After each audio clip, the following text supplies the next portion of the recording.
예, 반갑습니다. 시청자 여러분. 땡방뉴스의 최한욱입니다. 서태지 씨가 또, 예, 한국 사회 시끌시끌하게 하고 있네요. 예, 근데 이번엔 공교롭게도 문화면이 아니라 사회면입니다. 예, 무려 14년 동안이나, 예, 유부남이었다네요. 예, 참 얼굴을 보면은, 예, 이 아이 같은 이런 순수한 모습인데, 예, 그동안 결혼을 했었답니다. 또 결혼한 분이 또 유명한 분이시대요. 예, 요즘 또 한참 인기 절정인 여배우와 14년 전에 결혼했다는 놀라운 보도가 나왔습니다. 세상에 믿을 사람이 별로 없네요. 예, 이지아 씨는 최근에 정우성 씨하고도 열애설이 있었는데, 예, 아무튼 뭐 능력은 대단한 것 같습니다. 예, 그래서 뭐 사실 전 뭐 이런 데 별로 관심이 없는데, 어제 보니까 뭐 완전 뉴스가 도배가 됐더라고요. 예, 서태지 뉴스로. 근데 공교롭게도 BBK의 그 항소심 결과가 나온 이런 시기에 이런 뉴스가 나와가지고 또 음모론이 또 나오더라고요. 예, 음모인지 아닌지는 모르겠는데, 예, 아무튼 좀 씁쓸합니다. 예, 거짓과 위선이 판을 치는 한국 사회. 뭐 어떻게 이해해야 될까요? 여러 가지 생각이 드네요. 예, 세상에 믿을 사람 하나도 없구나. 그런 생각이 자꾸 드는데, 이 대통령의 거짓말을 밥 먹듯 하니까, 예, 세상이 이렇게 가는 거 아닌가. 이게 다 이러면 또 뭐 다 이명박 탓이다 이런 얘기를 하는 것 같아서 좀 그렇긴 한데, 아무튼 뭐 윗물이 맑아야 아랫물 막는 거 아닙니까? 맑은 거 아닙니까? 거짓말 잘할수록 출세하고, 거짓말 잘할수록 인기 없고, 참 제대로 가는 사회인가, 이런 생각이 드네요. 이런 사람들이 특히 우리 청소년들, 젊은이들에게 큰 영향을 미치고 있는데, 우리 사회가 좀 자정을 해야 되지 않을까, 이런 생각이 많이 들었습니다. 지난주에는 자료화면이 없었죠. 저희가 땡방 뉴스로 제가 시작을 했는데, 오늘은 자료화면이 2개나 준비가 됐네요. 좀 자중하시나 했더니 뭐 일주일 못 버티시는 것 같아요. 자꾸 떠다니십니다. 그래서 지난주에 좀 많이 뜨셨는데, 오늘도 변함없이 대통령이 떴다로 땡방 뉴스 시작하겠습니다. 화면 2개인데요. 2개를 함께 보시고 본격적으로 이야기 나눠보도록 하죠. 자료화면, 예, 준비해 주십시오. 예, 학교를 방문하신 것 같네요. 청소년들이 흙길을 흔들면서, 예, 막 질주하고 있는 모습입니다. H.O.T가 왔나요? 경상북도 상주시. 예, 대체 무슨 일이? 예. 동방신기나 정신없이 못 살아 이름 있고, 어쨌든 누굴까요? 서태지인가요? 뒷모습을 보아하니 연배가 돼 있으신 분들 같아요. 대한민국 자전거 축전에 참석하기 위해서 상주를 찾으셨다네요. 대통령께서. 우리 여학생들이 열광하고 있습니다. 참 믿기 어려운 CG가 아닌가 이런 의심이 갈 정도의 광경이죠. 좋아요. 진짜 좋아요. 예. 청소년들이 좀, 예, 정신을 좀 잃은, 이런 상황인 것 같습니다. 직접 일으켜 주셨다는. 저 장면이군요.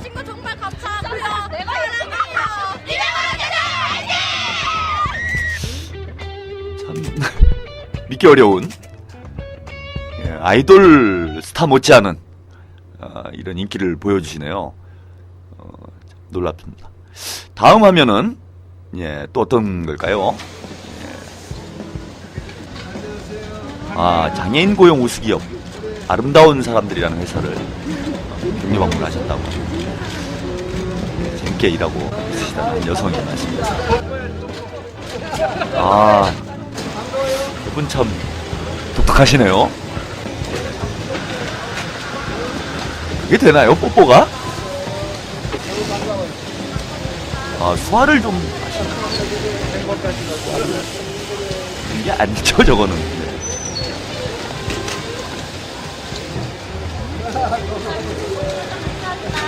옆에서 이제 통역을 해주고 계십니다. 아, 뭐 좀 수화를 하시는 합니다. 예, 두 가지 정도. 예, 장애인들과 이렇게 악수를 나누시고 호응을 하고. 아, 저 여성분 아름답습니다. 멋지고는 잘 모르겠는데 아름답다는 건 가슴에 와닿진 않네요. 네, 계속해서 재미있어. 날려주시네요. 사랑의 메시지를. 우리 장애인분들도 일을 할 수 있도록 이렇게 사회적으로 배려가 돼야 되는 건 분명히 맞습니다. 오랜만에 밝게 웃으시는 이런 모습. 뭐 보기는 좋네요. 뭐 대통령이 웃으시는 게 낫죠. 예, 얼굴 찡그리고 이렇게 다니시는 것보다야 예, 웃으면서 이렇게 정치하시는 게 좋은데. 근데 저는 이제 참 이게 볼 때마다 느끼는 건데, 대통령이 떴다를 하면서 매번 말씀드리는 건데 이게 참 납득이 안 된다, 좀 이런 느낌이 들어요. 저게 지금 사실일까? 아주 열광하는, 특히 지금 청소년들이 아주 열광하는 이런 모습, 뭐 동방신기나 무슨 빅뱅 같은 이런 아이돌 그룹을 뭐 예, 열광하듯이 대통령을 만나 뵙고 이제 이렇게 열광하는 모습이 화면으로 나왔는데, 이게 이제 뭐 동네가 뭐 경북 상주여서 그런지 모르겠는데 사실 좀 믿겨지지는 않습니다. 뭐 지난주에 제가 방송하면서 지지율 문제, 대통령 지지율 문제 좀 말씀 좀 드렸는데 지금 이제 30%대 이렇게 떨어지고 있다. 뭐 국민들이 지금 다 뭐 못 살겠다고 아우성이죠. 아우성이고, 학생들도 지금 이명박식 교육 정책 때문에 상당히 고통 많이 받고 있지 않습니까? 지금 뭐 대표적인 게 카이스트 사태가 이제 사회적으로 이렇게 크게 이제 논란이 되고 있는데, 이른바 이명박식 경쟁 정책, 경쟁 교육 이런 것 때문에 우리 학생들도 마음껏 즐기지 못하고 대학 생활을 정말 대학뿐만 아니라 이 학창 시절을, 끔찍한 학창 시절을 보내고 있는데, 또 저런 여학생들이 있다라는 게 과연 이게 믿을 만한 일인가, 뭐 이런 생각은 좀 듭니다. 근데 뭐 우리나라가 아무래도 동방예의지국이고 하니까요, 뭐 마음속으로야 어떻게 생각하건 또 면전에다 대고 뭐 침을 뱉고 이런 스타일은 아니지 않습니까, 우리 국민들이. 그러다 보니까 뭐 이렇게 잘 대해주시는 것 같은데, 대통령이 뭐 이런데 좀 혹하지 마시고 진지하게 실제 우리 국민들의 민심이 무엇인지 진지하게 한번 좀 생각을 해보셨으면 좋겠습니다. 뭐 아무튼 예, 모처럼 뭐 보기 좋은 모습이어서 좀 다행입니다.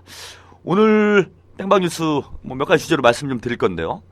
또 대통령께서 또 뭐 이번 주에 뭐 여러 가지 일들을 벌이셨네요. 예. 그래서 대통령께서 정몽준 한나라당 전 대표를 만나가지고 뭐 이러저런 말씀하셨는데, 요 얘기 좀 나눠보겠고요. 두 번째는 이제 오세훈 시장. 뭐 예전부터 대통령과 뭐 그렇게 사이가 좋은 건 아니다. 서울시장이 출마할 때부터 뭐 경선을 했었는데, 서울시장 후보 그때 이제 청와대에서는 나경원 의원을 밀었다, 뭐 이런 얘기들도 한때 있었는데, 지금 뭐 미국 가서, 우리나라 이 대선 후보들은 왜 미국 가가지고 이제 이렇게 출사표를 던지는지 모르겠는데, 뭐 미국 그렇게 일하는 이유가 있겠죠. 뭐 미국이 영향력이 있으니까 뭐 그렇게 하는 것 같은데, 미국을 방문했습니다. 거기서 또 이명박 대통령하고 뭔가 선을 긋는 이런 행보를 보여줬어요. 뭐 이유 얘기도 좀 나눠보도록 하겠습니다. 그리고 오늘 뭐 주되게는 지난주에 클린턴 장관이, 힐러리 클린턴 국무장관이 한국을 방문했습니다. 지금 뭐 안 그래도 남북 관계가 조금 미묘한, 한반도 정세가 좀 미묘한 상황인데 아주 의미 있는 얘기들이 좀 오고 갔어요. 요거를 좀 주되게 이야기를 좀 드리도록 하겠습니다. 먼저 이명박 대통령, 지금 보궐선거가 이제 한 주 앞으로 다가왔는데, 뭐 이명박 대통령 뭐 중간 평가다, 뭐 이런 이제 의미를 좀 많이 부여하고 있죠. 그리고 이번 선거 결과에 따라서 이명박 정부의 레임덕이 가속화되지 않겠느냐, 뭐 이런 관측들이 나오고 있는데, 이와 관련된 얘기를 하셨어요. 대통령이 이렇게 정치 문제에 관여하는 게 별로 좋지는 않은데, 뭐 지금 아무래도 급박한 상황이다 보니까 뭐 정몽준 전 한나라당 대표를 불러가지고 뭐 이런 얘기를 몇 가지 얘기를 했습니다. 이 얘기와를 좀 먼저 해볼까요? 지난 21일에 그 정몽준 전 한나라당 대표를 이명박 대통령이 독대를 했습니다. 독대를 했는데 뭐 이 자리에서 이렇게 얘기를 했다네요. 배수진을 치듯 열심히 해보라. 아마 이제 보궐선거 관련된 이런 차원의 얘기였던 것 같아요. 그래서 보궐선거에 배수진을 치고 어떻게든 승리해라. 이런 차원의 아마 언급을 한 것으로 이렇게 좀 보여집니다. 지금 뭐 일각에서는 이명박 대통령이 당내 대선 대선주자 다각화 차원에서 정 대표에게 이제 정 전 대표죠. 정몽준 전 대표에게 힘을 실어주고 있는 것 아니냐. 이런 분석이 나오고 있어요. 뭐 다 아시다시피 지금 한나라당 쪽은 지금 박근혜 대세론 쪽으로 많이 기울고 있는 상황 아니겠습니까? 근데 박근혜 전 대표가 그 이명박 대통령하고 뭐 사이가 좋지 않죠. 뭐 사실상 뭐 내부에 있는 야당이다 뭐 이런 얘기가 나올 정도로 박근혜 대표와 이명박 대통령 사이에 사이가 좋지 않은데 그러다 보니까 지금 사실 뭐 한나라당이 집권 가능성도 높지 않지만은 한나라당이 집권을 하더라도 이명박 대통령 입장에서는 별로 좋은 상황은 아닌 거죠. 그러다 보니까 이제 대선 후보 군을 좀 다른 쪽으로 이렇게 형성하려는 지금 시도들을 많이 하고 있습니다. 그래서 이제 친이계 쪽으로 이렇게 좀 분위기를 만들어가는 뭐 정몽준 대표 같은 경우에 뭐 이명박 대통령이 영입을 했다 해도 이제 과언이 아닌 뭐 이런 인물이기 때문에 뭐 지난 2002년 대선 때까지만 해도 이제 노무현 대통령하고 뭐 물론 깨지긴 했지만은 후보 단일화를 진행하지 않았습니까? 후보 단일화를 했는데 뭐 느닷없이 입장을 바꿔가지고 이제 후보 단일화를 파기를 하고 뒤에 이제 한나라당으로 이제 배를 갈아타는 이런 과정이 있었습니다. 이런 걸로 봐서는 이제 이명박 대통령이 적극적 노력으로 이렇게 영입을 했다. 그리고 정몽준 대표가 뭐 어쨌건 대선 후보 그룹에 이렇게 참여해 있던 이런 인물이었기 때문에 뭐 박근혜 대항마로는 뭐 상당히 비중이 있죠. 뭐 그래서 아마 그쪽으로도 이렇게 힘을 실어주는 이런 행보가 아니었나 이렇게 봅니다. 근데 이제 문제는 지금 선거 관련된 대통령이 선거에 이제 중립을 지켜야 하는데 다 기억하시죠? 노무현 대통령이 탄핵을 당했었죠. 2004년도에 탄핵을 당했는데 이제 그게 선거법 위반이었습니다. 선거와 관련한 이런 언급을 해가지고 결국 탄핵을 당하는 초유의 사태까지 벌어져가지고 대한민국이 이제 들썩였던 경우가 있는데 이런 과거에 비춰보면 그때 이명박 대통령도 이제 탄핵에 동참을 했죠. 저 그렇게 기억을 하고 있습니다. 그럼 요거 이제 탄핵감인 거죠. 선거 개입을 했기 때문에. 이것도 민주당에서 한번 이거 선관위에 제소를 해야죠. 선관위에 제소를 해야 될 겁니다. 뭐 박지원 대표, 원내대표가 뭐 한 말씀 했더라고요. 정치에 신경 쓰지 말고 민생이나 챙겨라 뭐 이렇게 언급을 했던데 뭐 옛날에 다 한 일이 있는데 도파민님 오랜만입니다. 잘 계시죠? 탄핵감이죠. 자기들 한 것대로 정확히 하면은 이거 탄핵감입니다. 이거 선거법 위반이에요. 선관위에서 이거 조사를 해야 됩니다. 민주당에서도 뭐 가만히 보고 욕이나 할 게 아니라 제소를 해야 돼요. 제소를 해가지고 이거 조사를 해야 됩니다. 선거법 위반의 혐의가 있으면 이제 또 탄핵해야죠. 아무튼 이렇게 지금 선거에 아주 노골적으로 개입하는 이런 언급들, 행보를 지금 대통령께서 보이시고 계세요. 이건 상당히 위험한, 법률적으로도 위험한 일입니다. 이게 뭐 도의적, 정치적인 건 두 번째 문제고요. 법률적으로도 지금 위험한 상황이다. 이렇게 보입니다. 근데 왜 이런 말씀하셨을까? 이거 한번 잘 생각을 해봐야죠. 잘 생각을 해봐야 됩니다. 이제 진짜 배수진인 거죠. 대통령 입장에서. 지금 보면 뭐 여론조사 결과를 보면 분당에서 뭐 근소한 차이 좀 앞서가고 있고요.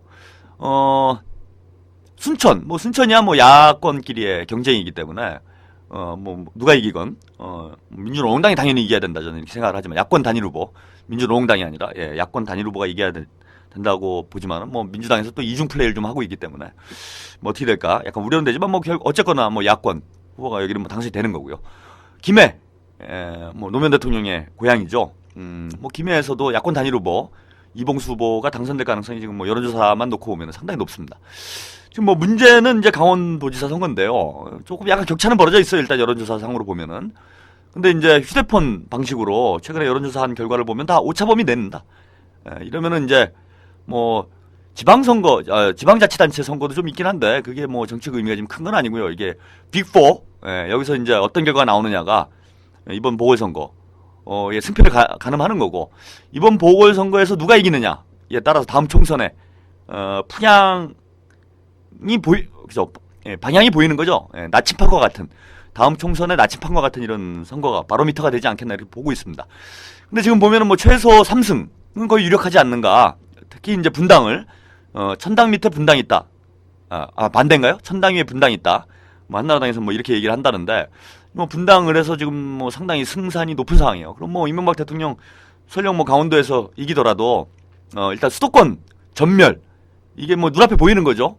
분당까지 날아갈 경우에는 뭐 경기도 전체가 지금 흔들린다 이렇게 볼 수 있을 것 같고, 지난 지방선거 때도 뭐 서울이 강남 3구 플러스 알파, 제가 창피해서 이사 갔어요. 제가 중랑구 살다가 중랑구에서 거의 한 30년 살았는데 작년 12월에 도봉구로 이사를 갔습니다. 창피해서 못 살겠더라고요. 이게 뭐 잘 사는 동네면 제가 뭐 그런가 보다 하겠는데, 뭐 재정 자립도가 거의 뭐 1, 2위를 다투는 도봉과 중랑. 제가 뭐 1, 2위 아니면 저는 뭐 안 삽니다. 1등 아니면 2등 못 사는 걸로. 제가 이제 1%죠. 대한민국 1%. 하위 1% 들어가 있는 사람이기 때문에 뭐 그런 데만 아니면 안 살아요. 근데 어떻게 뭐 1, 2위를 다투는데 갑자기 강남 쪽하고 같이 움직여가지고 제가 좀 민망해서 이사를 갔어요. 도봉으로. 확실한 1등 도봉으로 가자. 그래갖고 이사를 갔는데, 뭐 이런 정도를 빼놓고는 뭐 근데 중랑도 표차 크게 안 났어요. 한 500표 차이 났으니까 뭐 이건 뭐 그죠. 투표율 뭐 한 1% 정도만 더 올라가면은 판세가 바뀌는 중랑의 자존심. 뭐 다음 선거는 뭐 확실히 야권 단일 후보로 이렇게 되리라고 봅니다. 그러면은 뭐 강남도 지금 모르죠. 강남도 요즘 광남 좌파 뭐 이런 말이 막 나오고 있는데, 강남조차도 지금 흔들리는 판이기 때문에 뭐 서울은 거의 뭐 전멸한다. 아마 수도권 전체를 통틀어서 한 10명도 돌아오기 힘든 판이 아니겠나 이렇게 봅니다. 게다가 이제 강원도에서도 지금 일단 여론조사상으로는 뭐 엄기영 씨, 뭐 인지도가 높기 때문에 일단은 이기고 있는데, 지금 좀 갈리죠. 그죠? 표가 좀 갈리고 있어요. 그래서 원주, 뭐 춘천, 강원의 이제 수도권이죠. 이쪽에서는 이제 야권 단일 후보 쪽으로 완전히 무게가 좀 많이 쏠리고 있고, 뭐 속초, 동해 이쪽 이제 그 태백산맥 동부 쪽이죠. 이쪽은 이제 한나라당 쪽으로 이렇게 이제 기울고 있다고 그러는데, 일단 뭐 의석수로 따져보면은 이쪽이 더 많습니다. 이제 서부 지역이, 강원 서부 지역이 더 많기 때문에 지금 뭐 선거 결과가 좀 안 좋게 나온다고 하더라도 일단 총선에서 강원도도 지금 위험한 이런 좀 형국 아닌가 이렇게 봅니다. 이런 뭐 거의 좀 판세가 기우는 거다. 그럼 뭐 총선 빤한 거죠. 빤한 거고, 이미 뭐 충청도 세종시와 과학벨트로 이제 박살이 난 상황이고, 수도권도 넘어갔고, 그야말로 전통적으로 여권의 강세, 그러니까 한나라당 강세 지역이었던 강원도도 지금 반반인 상황이 됐고, 뭐 부산이 지금 야도가 됐다. 그죠? 이런 판이죠. 이제 대구가 한나라당이냐? 예, 저는 뭐 그렇게는 안 봐요. 대구는 이제 제가 대구도 간혹 가보고 그러는데, 여기는 박근혜 당이죠. 예. 제가 가보니까 뭐 거기 지금 이명박 대통령에 대한 반감이 이거 뭐 호남 못지 않아요 지금. 예. 근데 이제 그게 좀 좋은 방향, 진보적인 방향으로 오면 좋은데, 뭐 아직까지는 이제 박근혜 씨에 대한 어떤 지지로 이어지고 있어서 좀 안타깝긴 하지만은, 그래도 아무튼 엄밀하게 얘기하면은 뭐 이명박 대통령 지지로 이렇게 볼 수는 없습니다. 그럼 뭐 거의 온 나라가 지금 반 이명박으로 돌아선 이런 형국인데, 이번에 이제 보궐선거에 참패를 하게 되면은 이게 뭐 거의 산소 없기 떼는 거죠. 뭐 그냥 가는 겁니다. 그냥 레임덕이 아니라, 뭐 제가 좀 요즘에 새로 만들어내는 단어인데, 레임덕이 이제 번역을 하면은 절름발이 오리잖아요. 그래서 이제 안진뱅이 오리가 될 거다.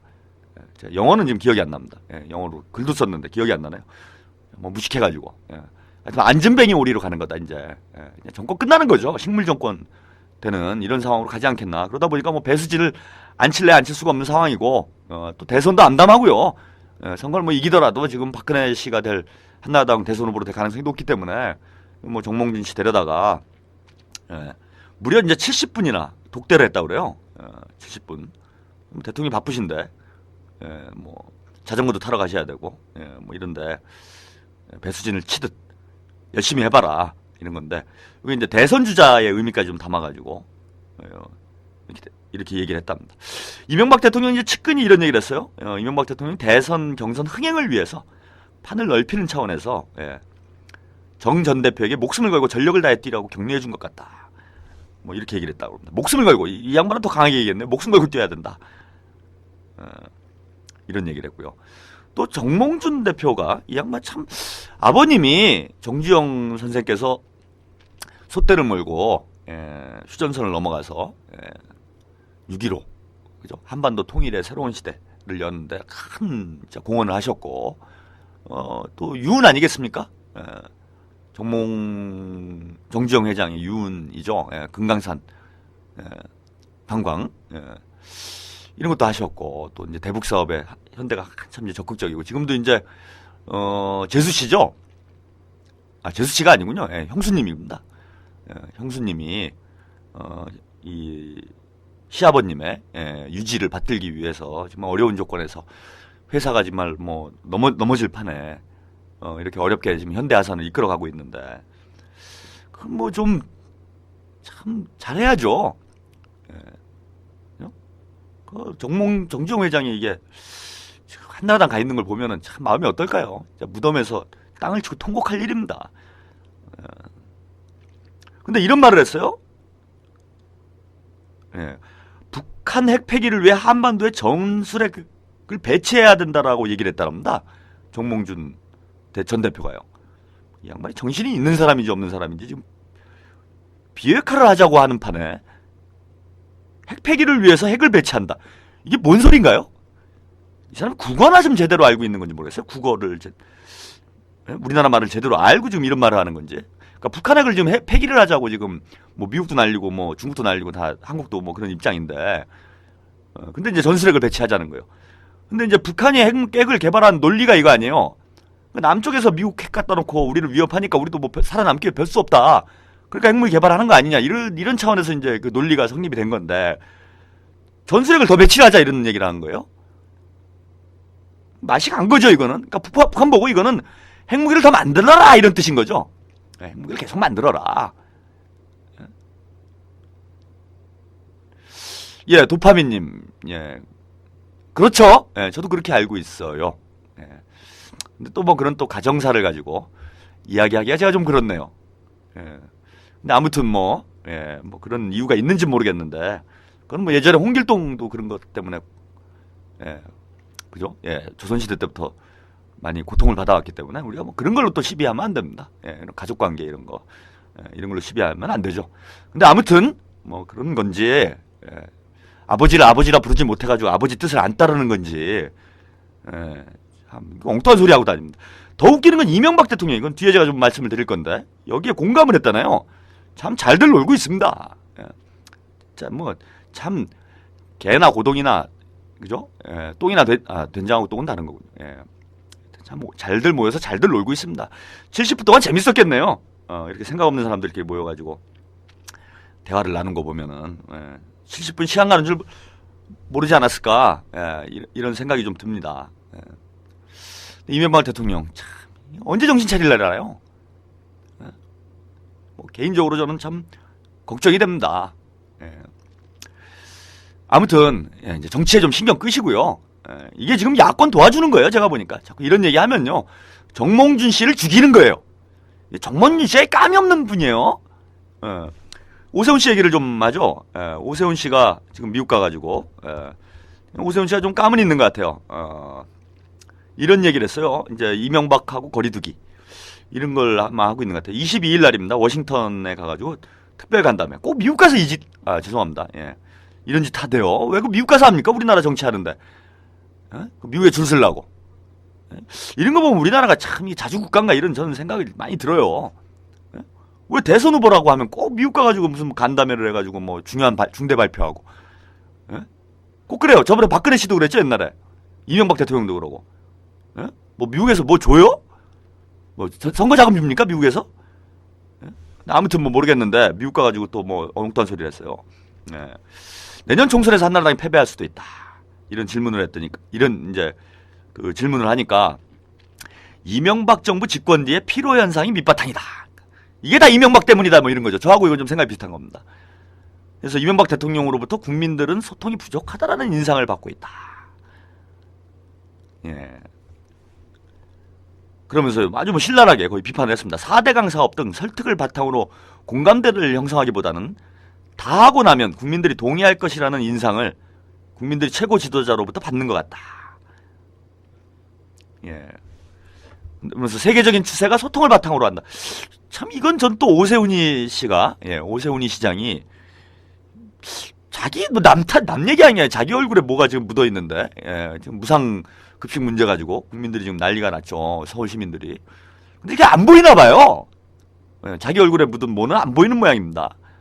이런 말 하는 거 보면 참 이 사람들이 얼굴에 무슨, 강판을 깔고 다니나, 이게 철판이 아니라, 무슨 합금, 초합금을 깔고 다니나, 저는 이런 생각이 들어요. 뭐, 참, 황당합니다. 그래서 큰 틀에서, 이런 틀에서 느낌이 국민들로 하여금 현 정부에 대해서 부족함을 느끼는 게 아니냐, 뭐 이런 얘기를 했다라고 합니다. 이 양반 감이 있는 거예요. 그죠? 지금 이명박을 쳐야 인기가 뜬다. 제가 보니까 땡방 뉴스가 그래도 좀 시청률이 나오는 게, 이게 제가 잘 잡은 겁니다, 컨셉을. 지금 대세는 이명박 각이에요. 이걸 해야 이게 돈도 되고, 정치도 되고, 이게 됩니다. 시청률도 나오고. 그렇죠? 제작진 시청률이 안 나오나요? 아무튼. 다 이거 이명박을 까야 이게 뜨는 거다. 이게 지금 대세인데, 이거 정몽준 씨 엉뚱하게 가가지고, 이명박 대통령이랑 친하다. 70분이랑 독대했다. 이건 정치적으로 끝나는 겁니다. 이건 끝나는 거예요. 맛이 가는 거야, 그냥. 예전에 노무현 대통령이 그랬죠. 대선 후보 선출한 다음에 이런 능력을 가지시는 분들이 몇 분 있어요. 몇 분 있는데, 그중에 이제 대표적 분이 이제 YS, 김영삼 전 대통령. 대선 후보 선출된 다음에 지지율이 확 올라갔습니다. 노무현 대통령. 그래서 이제 그때만 해도 이제 이회창 대세론 그래가지고 2002년도에 이거 선거가 되겠나 이랬는데, 대선 후보가 되니까 그냥 1등으로 치고 나갔어요. 근데 6월달인가 이 양반이 이제 아마 경남 쪽 좀 표를 얻어보려고 김영삼 대통령을 만나고 악수 한 번 했어요. 근데 지지율이 진짜로요, 반토막이 났어요, 반토막이. 이야, 전 이것도 능력이다 이랬습니다. 손 한 번 잡았을 뿐인데, 지지율이 반토막이 나더라고요. 노무현 대통령. 이 파괴력이 있구나. YS가 아직 뭐 YS가 무슨 뭐 영향력이 있겠냐 이랬는데, YS가 이 영향력이 있다. 지금 이 MB가 이 YS 수준의 파괴를 갖고 있어요. 손잡으면 끝나는 겁니다. 지금 70분 독대, 그냥 가는 거예요, 골로. 그러니까 참 이 정몽준 씨, 저 보면 머리가 안 돌아가요, 이 사람이. 머리가 안 돌아갑니다. 그때도 야권 후보 단일화 했을 때, 뭐, 좀 기분 나쁜 일도 있었다고는 하지만은, 그냥 끝까지 갔으면은, 지난번 차기 야권 대선 후보로는 뭐 거의 유력했던 거 아닙니까? 그리고 뭐 정도영 씨, 뭐 같은 정치고 그러지만, 뭐 정도영 씨 뭐 그렇게 파괴력이 없었기 때문에, 야권 후보로, 정몽준 씨가 출마를 했으면은, 지금 판이 어떻게 될지 몰랐죠. 근데 뭐 느닷없이 뭐가 기분 나빠서 이제, 후보 단일화 폐기하고, 한나라당 가가지고, 기껏 해갖고 MB 지금 핥아주고 있는데, 맛이 가는 거죠. 이 양반은 제가 보기에는 머리에 좀 문제가 있는 것 같아요. 머리가 너무 안 돌아간다, 정치하기에는.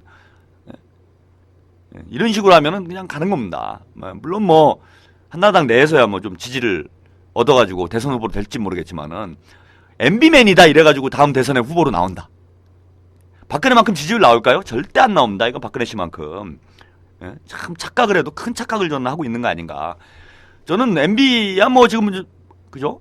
뭐 막 가는 판이니까 뭐 지푸라기라도 잡는 심적으로 이것저것 그냥 뭐 하고 있는데, 정몽준 씨 이럴 입장 아닌 것 같은데, 좀 정신 차리시기를 간곡히 부탁드립니다. 저 같은 사람 좀 보좌관으로 채용해 주세요. 저 백수예요 지금. 이거 뭐 방송 한답시고 뭐 여기저기 기웃기웃 거리고 뭐 글도 쓰고 하는데, 뭐 원고료도 없고, 그죠? 출연료도 없고 못 살겠습니다. 저 뭐 돈도 많이 안 들어가요. 저 보좌관으로 좀 취직 좀 시켜주세요. 제가 그럼 정말 많이 도와드릴 수 있어요. 어떻게 이렇게 주변에 머리 돌아가는 사람들이 없습니까? 참 걱정됩니다. 그래서 저는 뭐 하여튼 잘 됐습니다. 뭐 이명박 대통령은 대선 후보, 대선 주자 다각화를 위해서 정 대표에게 힘을 실어줬다는 했는데, 뭐 야권의 입장에서는 고맙습니다. 이렇게 한 명씩 죽여 나가야 돼요. 다음에는 뭐 박근혜 씨와 화해를 좀 하면 어때요? 포옹을 하고. 그러면 아주 그냥 다음 대선 제가 마음이 홀가분해질 것 같은데. 대선 후보 죽이기. 김문수, 뭐 이런 사람들 만나가지고 악수하고, 뭐 이런 거 자꾸 해주시면은, 우리 진보 개혁 진영 정말 감사할 것 같습니다. 이 양반이 이제, 예, 한나라당 당원이 아닌 것 같아요. 그죠? 예. 잠시 전하는 말씀 듣고요. 두 번째 주제, 이야기 나눠보도록 하겠습니다. 예, 갑자기 하니까 또 당황했죠. 예.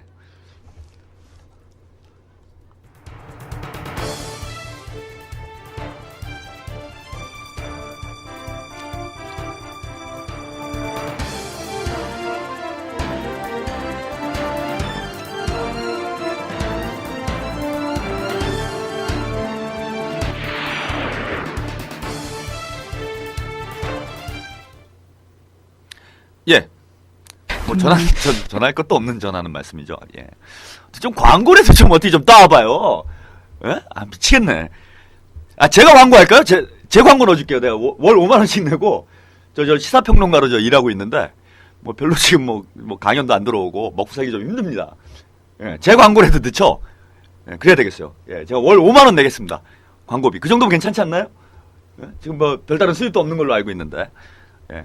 제 방송이니까 제 멋대로, 예, 제 광고라도, 제가 요즘 여러 가지 뭐 수익 사업을 좀 해보려고 하고 있는데, 제가 그 생각 못했네요.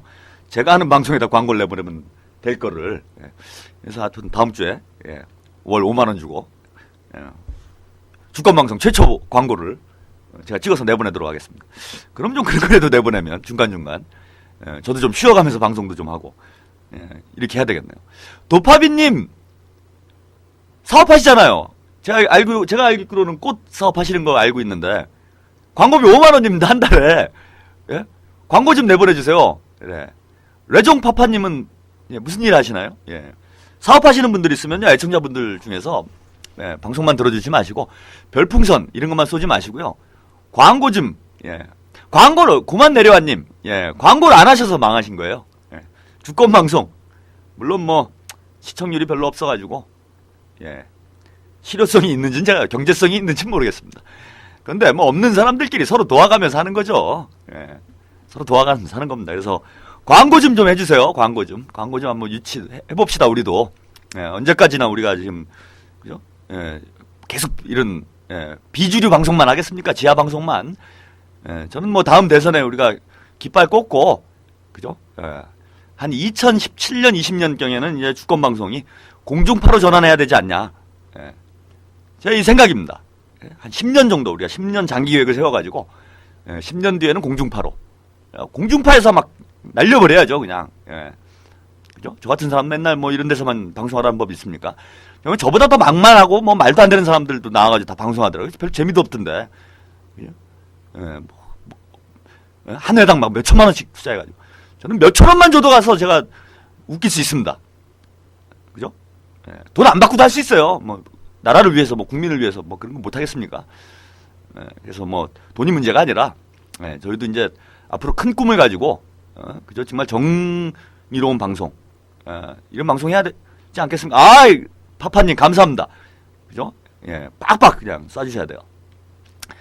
예, 뭐 방송인데, 그죠? 명세 방송인데 그래도 뭐 수입이 있어야죠. 예, 그래야 뭐 기자재도 좀 좋은 거 하고, 맨날 방송사고는 안 나고 좀, 예. 이러려면은 여러분들 도움도 많이 필요합니다. 그래서 혹시 사업하시는 분들 있으면요, 돈이 문제가 아니라 차라리 전 이렇게 했으면 좋겠어요. 후불제로 합시다. 후불제로. 그래서 내가 광고를 했더니 우리 사업에 조금 도움이 됐다. 그러면은 그때 그냥 양심적, 자발적 광고료를 내는 거죠. 그거 괜찮지 않습니까? 그죠? 막 억지로 막 이렇게 내는 게 아니라. 그래서 주권방송도 또 광고가 나가는구나. 이것도 또 의미가 달라질 수 있어요. 왜냐면 우리 이런 진보적인 매체들은 뭐 광고하고 이러면 뭐 안 되는 줄 알고 사람들이. 근데 뭐 자본주의 사회에서 뭐 땅 파서 우물 파가지고 광고합니까? 방송합니까? 우물 파서 운동하나요? 물론 그런 순수성, 그런 마음, 초심을 잃어서는 안 되는데, 저는 이렇게 이제 뭔가 우리가 이 아마추어리즘을 벗어나지 못하는 거는 이건 극복이 돼야 된다고 봅니다. 그래서 제도권과도 당당히 어깨를 겨루려면은 그런 마인드도 좀 바뀌어야 된다고 봐요. 그런 차원에서는 주권방송에서도 의식적으로 돈이 안 되더라도요, 광고도 내보내고 또 그거 자체가 좀 의미를 한다라고 봅니다. 그래서 도파민님 전국, 그죠? 꽃 배달 하신다는데 꼭 광고 부탁드리겠습니다. 전국 방송 아니에요, 그래도. 예, 뭐 잠시 광고 말씀드렸습니다. 예, 죄송합니다. 뭐 자본주의 사회니까요. 이해해 주십시오. 예. 두 번째 주제 얘기를 해볼까요? 예, 힐러리 클린턴 전 국무장관이 세 번째로 한국을 방문했습니다. 중요한 시점에 방문을 했어요. 이제 클린턴 다음 주에 이제 카터 전 대통령이 평양으로 들어가는데 이게 지금 아주 큰 분수령이 되지 않겠는가? 뭔가 좀 변화가 있다 이런 관측들이 좀 많이 나오고 있는 시점에 클린턴 장관이 방북을 했기 때문에 방한을 했기 때문에 뭔가 좀 중요한 얘기들이 오고 가지 않았을까 이렇게 봅니다. 클린턴 장관이 이번에 세 번째 방한이에요. 2009년 2월 달에 한번 왔었고요. 2010년 5월 달에 한번 왔습니다. 근데 이제 흥미로운 거는 이때 다 중요한 시점이었어요. 2009년 2월 달에는 이제 북한이 인공위성을 쏠 거다 이런 뭡니까 이게 징후들이 나타나기 시점이고 실제로 이제 4월 초에 인공위성을 쐈죠. 한 달 뒤에 이런 시점에 클린턴 장관이 왔었고 또 이제 두 번째는 2010년 5월 달인데 이때가 이제 천안함 문제가 북한이 했다라고 발표가 났을 때죠. 그 전에는 이제 누가 했는지 모른다. 북한이 했을 수도 있다. 이렇게 추측 쪽으로 가다가 선거를 앞두고 5월 21일 날 북한이 했다라고 해서 이제 정부에서 발표를 했습니다. 이때 이 시점쯤에 클린턴 전 대통령이 들어왔어요. 이때 아주 매우 중요한 시기였죠. 또 이번에도 이제 카터 전 대통령 방북 직전에 이렇게 들어왔습니다. 그럼 이제 세 번 딱 보면은 대북 한반도 정세가 아주 미묘한 시점으로 갈 때 클린턴 장관이 방북을 했다. 이런 거고. 그렇다면 이번에도 지금 뭔가 중요한 얘기가 있는 거 아니냐. 이렇게 좀 추측이 돼요. 실제로 지금, 중요한 흐름이 포착이 되고 있는 이런 상황이고요. 그래서 지금 지난 7일날 보니까, 김계관 부상이, 이제 힐러리 클린턴 들어오기 전이죠. 김계관 부상이 중국을 방문을 했어요. 그래서 우다웨이 방문 목적 5박 6일이나 있었는데 방문 일정과 목적이 전혀 지금 공개가 안 되고 있습니다. 우다웨이 수석 대표를 만나가지고 육자회담 문제, 비핵화 문제 뭐 이런 것도 협의하지 않았겠느냐. 이런 이제 뭐 관측들은 나오고 있는데 뭘 했는지 정확히 모릅니다. 근데 이제 흥미로운 건 두 가지 얘기가 있었어요. 지금 이제 그 전에 카터 방북 얘기가 나왔었고, 그 전에 이제 독일에서, 북한의 이제 북미국장이죠. 리근 북미국장. 하고 이제 한반도 문제, 미국의 한반도 문제 전문가들이 모여가지고 토론회를 열었습니다. 그 토론회가 끝나고 지금 바로 들어간, 이런 상황이고. 또 한 축에서는 김정은 부위원장의 방북 얘기가 좀 나오고 있었어요. 방북 얘기가 나오고 있었습니다. 그래서 북미 간에 또 북중 간에 아주 중요한 외교적 흐름들이 지금 포착되고 있는 이런 시점이었기 때문에 김계관 부상이 이렇게 장기간 지금 들어가는 게 어쨌거나 아주 좀 주목이 될 수밖에 없는 이런 상황이 있었습니다. 근데 또 흥미로운 건 커트 캠벨 미 국무부 동아태 차관보가 이 양반이 대한반도 정책을 이제 총괄한다. 이렇게 보시면 될 것 같은데, 이 사람이 같은 시기에 또 여길 들어갔어요. 중국을. 그러니까 좀 이상한 거죠, 이거. 까마귀 날자 배 떨어진다고. 이때 왜 들어갔는가. 그래서 이런 관측이 나왔습니다. 이게 베이징을 무대로 해서 미국과 북한이 육자회담 재개 해법을 놓고 간접 대화를 나눈 거 아니냐. 그리고 이제 실제로 캠벨 차관보하고 김계관 부상하고, 회담을 하지 않겠느냐. 할 수도 있다. 이런 보도도 나왔습니다. 이런 보도도 나왔어요. 근데 뭐 실제로 아직 공식적으로는 접촉이 있었다 이런 건 없어요.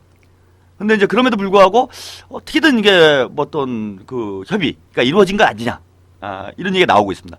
그 이유는 이제 뭐 두 가지 배경인데요. 첫째는 김계관 부상이 7일날 중국에 들어갔는데 그 7일날 북한에서 평양에서 최고인민회의 12기 4차 회의가 열렸어요. 김계관 부상도 최고인민회의 대의원입니다. 북한은 우리나라 이제 삼권 분립이죠. 자본주의 국가들은 보통 이제 삼권 분립해갖고 입법부가 행정부를 이제 감시하는 이런 역할을 하는데 북한은 그런 체제가 아닙니다. 다 통합이 돼 있는 거예요. 그래서 이 주요 관료들도 최고인민회의 대의원은 겸직을 하는 경우들이 많습니다. 그러니까 행정 체계와 입법 체계가 통합이 돼 있는 거죠. 뭐 사법 체계도 마찬가지입니다. 그래서 이 입법 체계가 즉 국민의 대표성을 띠는 최고인민회의 대의원 밑으로 다 들어가는 거예요. 행정부건 사법부건 다 그 대의원의 밑으로 들어가는 거기 때문에 대의원 자격을 갖게 됩니다. 근데 이런 중요한 회의가 있었는데 이 회의를 불참을 했어요. 이 회의에서 올해 1년 사업 방향도 나오고 예산안도 통과되고 이런 중요한 회의가 있었는데 이제 이거 불참을 했다. 이거는 뭔가 중대한 일이 아주 긴급한 일이 있었던 거 아니냐 이런 거고. 캠벨도 왜 또 이 시기에 중국을 갔냐 이겁니다. 이게 뭐 오해를 불러일으킬 만한 시점인데 뭐 좀 시차를 두고 가면 뭐 이런 말이 안 나올 거 아니에요. 둘이 만나는 거 아니냐. 근데 왜 이런 시기를 굳이 골라가지고 들어가지 않았나 이런 거고요.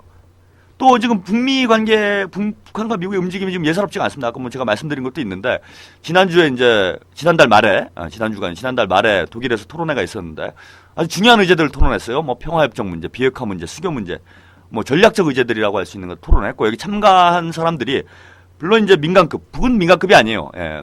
의무성 일꾼들도 참여를 했기 때문에 민간급이라 볼 수 없는데, 미국 쪽에서는 어쨌건 민간급 인사들이 참여를 하긴 했는데, 대부분 전직 관료들이고, 지금도 오바마 행정부의 대북 정책에 직접적인 영향을 줄 수 있는 이런 비중 있는 인물들이 참여해서 협의를 했습니다. 이런 걸로 봐서는 이제 반민 반관 이런 성격을 좀 갖는 거 아니냐. 그러니까 뭐 민간 비공식 토론회라고는 하지만은 관적 성격이 일부 있는 이런 토론회가 진행이 됐습니다. 그리고 또 최근에 미국이 이제 대북 식량 지원 재개를 검토하고 있다 이런 보도도 지금 나오고 있고요. 그리고 카터 전 대통령이 김정일 국방위원장과 면담이 거의 확실시된다. 예, 이런 보도도 있습니다. 그러니까 이거 뭐 거의 확정이다. 예, 이런 걸로 봐서 이제 북미 관계가 상당히 급진전되고 있는 이런 시점인데 이 시기에 두 사람이 같은 시기에 그것도 카터 방북을 앞두고 뭐 뒤에 벌어진 일이지만 바로 그 뒤에 클린턴 장관이 한국과 일본을 또 방문을 했죠. 이런 걸로 봐서는 뭔가 중대한 협의를 한 거 아니냐. 예, 이렇게 보일 수밖에 없었다는 거예요. 예. 그리고 이제 최근에 보니까 이제 육자회담 재개 이런 관측이 많이 나와. 김계관 부상이 중국을 방문한 게 육자회담 재개를 위한 어떤 본격적인 움직임 아니냐 이런 얘기가 나오는데 육자회담이 재개가 되려면은 일단 북한과 미국 사이에 의견 조율이 좀 끝나야죠. 의견 조정이 이루어져야 육자회담이 재개되는 건데 그러면은 육자회담을 하려면은 당국 간에 어떻게든 만나서 사전 협의를 해야 된다는 겁니다. 근데 지금 보면 사전 협의를 한 게 없어요. 물론 뭐 아까 독일 토론을 했다고는 하지만은 이건 뭐 비공식적인 수준이고 어느 시점에는 반드시 이제 공식적 수준에서 토론해야 되는데 이런 과정이 없이 지금 육자회담 얘기가 나오고 있다는 겁니다. 그럼 당연히 지금 캠벨하고 김계관 부상이 만난 거 아니냐. 예. 그 다른 걸로는 만날 수 있는 어떤 뭐 계기조차가 없었으니까요. 그렇다고 뭐 클린턴 전 장관이 뭐 김계관 부상 핸드폰 번호를 아는 것도 아니고 미국이랑 북한이 뭐 텔레파시가 있어가지고 서로 마음이 통해가지고 그렇게 된 것도 아니고 접촉을 해야 조율이 될 거라는 겁니다. 예. 그러면 어떤 형식으로건 접촉을 했을 것이다라는 추론을 할 수밖에 없고 그러면은 이번 두 사람이 중국에 동시에 들어갔기 때문에 이번에 어떻게 만난 거 아니냐 이런 거고요. 근데 물론 뭐 직접 만나지 않을 수는 있습니다. 그런데 우다웨이 수석 대표가 있기 때문에 우다웨이 수석 대표가 뭔가 조율하지 않았느냐 간접 메신저 역할을 하면서 협의를 진행하는 뭐 직접 만나진 않더라도 아무래도 지금 직접 만나기는 서로 좀 부담이 있죠. 특히 미국 쪽 부담이 큽니다. 지금 한국의 눈치도 있고 일본의 눈치도 있고 또 체면도 있고 이러다 보니까 직접 만나가지고 북미 대화, 양자 대화를 먼저 진행시킬 경우에 뭐 뒤에 말씀드리겠지만은 힐러리 클린턴 장관이 이번에 와서 이제 강조한 것도 한국이 이끌고 미국이 지원하는 이게 대북 정책의 기본 기조다라는 점을 강조했는데 한국이 앞장서는 모양을 취해줘야 미국도 체면이 사는 거죠. 그런 차원에서 북미 대화를 공식적으로 먼저 하는 데는 부담감이 크다라는 겁니다. 그래서 이제 뭐 주변 이목이나 이런 것 때문에 양자 협의를 이제 갖지는 못하더라도 지금 이제 중매인이 나서가지고 이렇게 혼담을 오고 가는. 뭐 옛날에 그랬잖아요. 옛날 봉건 시대 때 이제 결혼할 땐 그랬잖아요. 뚜쟁이가 이제 왔다 갔다 하면서 뭐 실제 신부하고 신랑은 얼굴도 못 보고 뭐 이렇게 결혼하고 결혼한 날 얼굴 보고 깜짝 놀래고 뭐 옛날에 이렇게 결혼했는데 뭐 이런 방식 아니었나 이렇게 봅니다. 지금 서로 이제 직접 대면하기가 좀 껄끄러운 이런 상황이 있기 때문에. 그래서 제가 뭐 옛날 제가 보면은 이제 춘향전 보면은 이몽룡 성춘영이 이제 둘이 가가지고 뭐 이몽룡이 저기 대시한 게 아니죠. 이몽룡이 직접 가가지고 춘향 씨 마음에 드는데 우리 한번 부비부비 할까 뭐 요즘 애들처럼 뭐 이렇게 한 게 아니죠. 그죠? 옛날에 우아하게 그래도 연애를 우아하게 했어요. 방자와 향단이 이제 왔다 갔다 하면서 그러면서 이제 소설을 잘 읽어보다 보면은 이제 방자와 향단 사이에도 뭔가 어떤 모종의 썸씽이 있는 거 아니냐. 이런 추론을 불러일으킬 만큼의 이런 분위기가 형성이 됩니다. 그래서 이제 방자와 향단이 다리를 놓고, 이몽룡과 성춘향은 이제 밤에 몰래 만나죠. 밤에 몰래 만나가지고 이제 만리장성을 쌓는, 요런 판으로 간다는 거예요. 그럼 방자와 향단의 역할이 뭐냐? 이겁니다. 지금 이몽룡 성춘향이 사실 대놓고 만나기에는 그래요. 성춘향의 출신 성분이. 그죠? 그렇고, 이몽룡은 아무래도 이제 그렇고 뭐 미국이 뭐 좀 그죠? 난다 하는 나라고 뭐 북한은 좀 사회주의 하는 나라고 사회주의 하는 나라하고 제국주의의 제일 수장에 있는 자본주의 제일 수장에 있는 나라가 둘이 이제 연애를 한다 이러면은 뭐 동네 난리 나는 거죠 지금. 그죠? 옛날에 그 이몽룡 성춘향도 그런 거 아닙니까? 둘이 연애하기가 좀 껄끄러운 계급적 관계가 있었잖아요. 그죠? 그러니까 이명룡이 나중에 내가 어사또가 된 다음에 내가 너를 예? 계급의 장벽을 내가 넘어서 사랑을 한번 이뤄보겠다. 뭐 사실 로미오와 줄리엣보다 이 소설이 더 멋있습니다. 이게 철학적으로 보면은 훨씬 수준이 있어요. 섹스피어보다. 섹스피어는 그냥 뭐 사이가 안 좋은 두 가문의 얘기인데 이거는 이제 계급을 초월한 상황. 이 봉건의 장벽, 철새를 무너뜨리고 뭐 이런 건데 이런 것과 마찬가지로 지금 그죠? 북한 사회주의, 북한과 자본주의 미국 이 좀 서로 좀 그죠? 관계를 좋게 가져가기에는 좀 여러 가지 어려운 상황이 있는데 이때 이제 방자 향단이 좀 나서가지고 주선을 해주는 거죠. 그래서 뭐 제가 좀 표현이 아무래도 좀 중국 사람 분들이 들으면 기분 나쁠 수도 있는데 예를 들자 보니까 뭐 이런 겁니다. 그러니까 중국이 좀 방자 역할, 뭐 러시아가 향단 역할, 뭐 이런 걸 좀 하고 있는 거 아니냐. 그래서 오고 가면서 이렇게 좋은 얘기들을 전해주고 이렇게 연애를 성사시키는 이런 역할을 했을 가능성이 높다라는 겁니다. 그래서 간접적으로 이번에 베이징에서 사실상 북미 양자 협의가 이루어졌을 가능성이 높다. 그리고 클린턴 장관이 이제 그 메시지를 가지고 이명박 대통령이 전달하러 온 거 아니겠는가. 그죠? 그래서 방문한 거다. 이런 겁니다. 그러면 지금 북미 사이에는 이미 이제 혼사가 이루어진 거다. 이렇게 봐요. 그죠? 대충 이제 혼담은 오고 갔고, 우리 분위기 좋게 한번 잘 지내보십시다. 뭐 이런 정도, 이렇게 된 상황 아니냐. 그럼 이제 카터 대통령 방법은 양가 어르신들 만나는 거죠? 양가 어른들이 가는 겁니다. 이런 거를 우리가 이제 상견례라고 그래요. 결혼해보신 분들은 알죠? 그래갖고 상견례 하면 보통 이제 뭐 하는 게 이제 날짜 잡는 거예요. 결혼 날짜. 우리 언제 결혼할까? 예. 어르신들이 모여가지고 뭐 이때쯤 합시다. 결혼은 어디서 합시다. 뭐 이런 거 잡는 거죠. 네. 그러면 지금 그런 상황 아니냐 이거예요. 제가 볼 때는 카터 방북이 이미 이제 혼사는 무르익었고, 그죠? 이제 그 중매쟁이가 왔다 갔다 하면서 우리 대충 이런 방향으로 좀 잘 지내봅시다. 이렇게 정리는 됐고, 그러면은 이제 상견례를 해야 되지 않겠냐. 그래서 이제 카터 전 대통령이 집안 어르신인 거죠. 집안 어르신.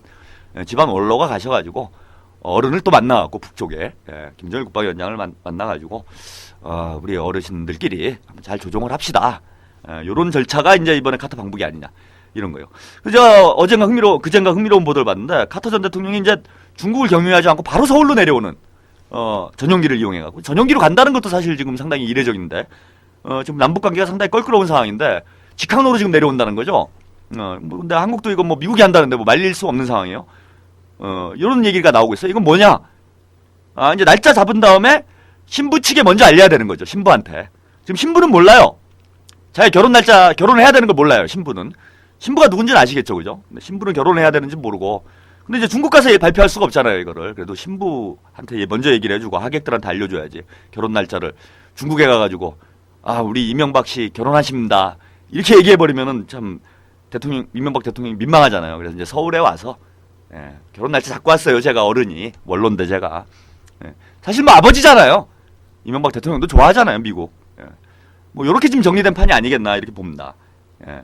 그래서 그 내용을 가지고 이제 클린턴 장관이 한국에 와가지고 뭐 말은 뭐 한국이 이끌고 미국이 지원한다 뭐 이렇게 얘기를 했는데 그거 아닌 거죠. 아닌 겁니다. 그래서 지금 대북 정책과 관련된 이제 조율을 한 거 아니겠나 이렇게 좀 보이고요. 육자회담 관련된 여러 가지 방안들, 요건 뒤에 채널 615가 이어집니다. 제가 요걸 다 얘기를 해버리면은 뒤에 방송하시는 분들이 힘들어요. 항의를 계속 받고 있어요.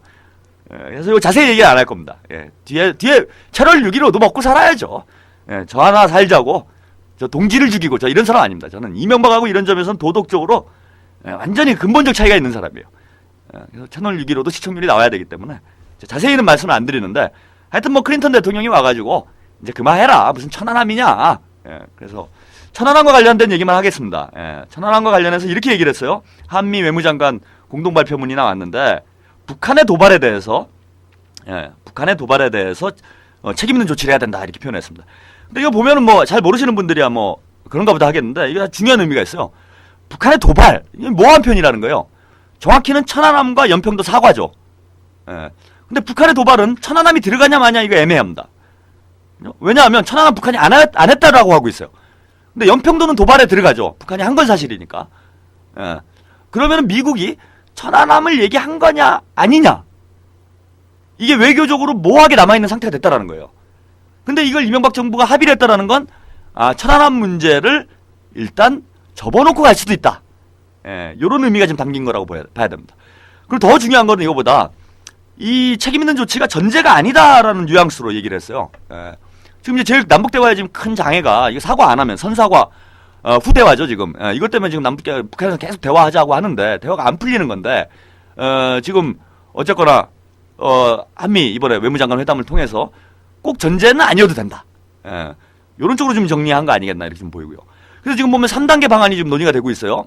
남북대화, 그러니까 남북비핵화 남북 비핵화 대화를 하고, 그 다음에 북미 양자 대화를 하고 육자회담을 하는 요런 수순으로 지금 아마 조율이 되고 있는 걸로 보이는데, 한국 정부가 이걸 받는 얘기를 지금 자꾸 하고 있다는 겁니다. 북한에서 제의를 해오면 우리가 받겠다. 이 얘기는 벌써 선사과 후 대화 벌써 접었다는 얘기예요. 참 이명박 대통령이 참 대단합니다. 그죠? 이러니까 우리는 자주권 문제가 자꾸 얘기 나오는 거 아니에요. 그죠? 그리고 이 말도 제가 한국이 이끌고 미국은 지원한다. 이게 뭐 공치사죠. 뒤에서는 자기들이 다 정리해놓고, 그죠? 앞에서는 한국이 책임지게 하고. 그거 다 제가 보기엔 말뿐이라는 겁니다. 80년 5월 광주에서도 그랬죠. 그죠? 미국이. 한국이 이끌고 미국이 지원했죠? 똑같아요. 그죠? 광주. 다 기억하실 겁니다. 그죠? 이끈 건 전두환이 이끌고, 미국은 뒤에서 어떻게 했습니까? 지원했습니다. 전두환 정권 인정해주고. 사실 엄밀히 보면 전시작전권, 작전지휘권이 그 당시에 평시권, 전시권 미국이 가지고 있었기 때문에 군대를 뺐다면은 이건 미국이 지원하지 않으면 할 수가 없는 일이에요. 그죠? 근데 미국이 지원했기 때문에 광주에서 그럼 광주가 피바다 되는 이런 초유의 사태가 벌어진 거죠. 근데 이걸 누가 주도한 겁니까? 이명박 대통령이 주도한 건가요? 전두환이 주도한 건가요? 형법에 보면은요, 살인자보다 살인을 교사한 자가 더 큰 처벌을 받습니다. 이거 법률적으로 봐도 누가 주도하는 건지 뻔히 보이는 거죠. 지금 상황도 이런 거예요. 미국이 이미 북한, 중국하고 판을 다 정리해놓고 와가지고 이명박 대통령이 무슨 협의입니까? 협의는. 그죠? 통보한 거죠. 통보한 겁니다. 나를 따르라. 그 이명박 대통령 사실 천안함 접고 가면은 지금 지지층한테도 욕을 얻어먹을 상황이잖아요. 그런데도 불구하고 참 이 배알도 없는 사람이지. 네, 알겠습니다. 한 거죠. 이런 걸로 봐서는 지금 뭐 거의 정도는 거의 끝난 상황으로 봐야 되지 않겠나. 오늘 또 26일 날 카터가 방북하는 날 우다웨이 수석 대표가 한국을 방문한다 그래요. 거의 다 조율이 끝났다 이제. 그럼 이제 카터가 그죠 결혼 날짜 발표하는 이런 시점으로 가는 거 아닌가 이렇게 봅니다. 4월에 대전환 이제 기대해봐도 될 상황이 아닌가 이렇게 보이네요.